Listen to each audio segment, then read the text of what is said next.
Thanks to director club. இந்த award மகிழ்ச்சி நாங்கள் வந்து ஃபர்ஸ்ட் அவார்டு வாங்கியிருக்கோம். எங்களுக்கு ரொம்ப சந்தோஷமா இருக்கு. முதல் அவார்டுக்கே பாத்தீங்கன்னா எங்க டைரக்டர் வந்து மிஷ்கின் மாதிரி கண்ணாடி போட ஆரம்பிச்சிட்டாரு. ஐயா கைஸ் அதெல்லாம் நம்பாதீங்க, சொல்லுங்க. Thanks to team. ஆக்சுவலா வந்து என்னோட சினிமாட்டோகிராஃபரால வந்து ஈவெண்ட்டுக்கு வர முடியல. ஸோ அதனால வந்து அவரை நேரில் சந்திக்கலாம்னு சொல்லிட்டு, ஏன்னா அவர் அடுத்தடுத்த பெரிய பெரிய படங்கள்ல பிஸியாகி ஒர்க் பண்ணிட்டு இருக்காரு. இல்ல அதாவது உண்மை ஆக்சுவலா அவரோட பெருந்தன்மை தான் இந்த சிரிப்பு, வேற ஒன்றும் இல்லை. சரி, அவரை கொஞ்சம் நேரில் பார்த்து நேற்று நடந்த விஷயங்கள் எல்லாத்தையும் ஷேர் பண்ணிட்டு போலான்னு சொல்லிட்டு வந்திருந்தேன். மிக்க மகிழ்ச்சி.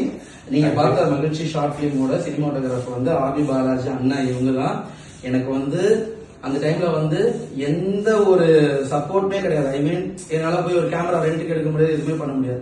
ஸோ எந்த ஒரு காஸ்ட்டுமே இல்லாம எனக்காக வந்து எப்படி மியூசிக் ஃப்ரீயா பண்ணி கொடுத்தாங்களோ அதே மாதிரி அந்த இடத்துல வந்து கேமரா எக்யூப்மெண்டா இருக்கட்டும், அது இல்லாம அவரோட பொட்டென்ஷியல் வந்து ரொம்ப அதிகமா இருந்துச்சு. இந்த படத்துல நீங்களே வந்து பாத்துருப்பீங்க, மேக்கிங் நல்லா இருந்துச்சுன்னு சொல்லிட்டு நந்தா பெரியசாமி சார் நிறைய பேர் சொல்லியிருந்தீங்க. எனக்கு ரொம்ப சந்தோஷமா இருந்துச்சு. ஜஸ்ட் நான் இந்த இடத்துல வந்து உங்களுக்கு காட்டணும் அப்படின்னு சொல்லிட்டு நினைச்சேன். ரொம்ப தேங்க்ஸ்.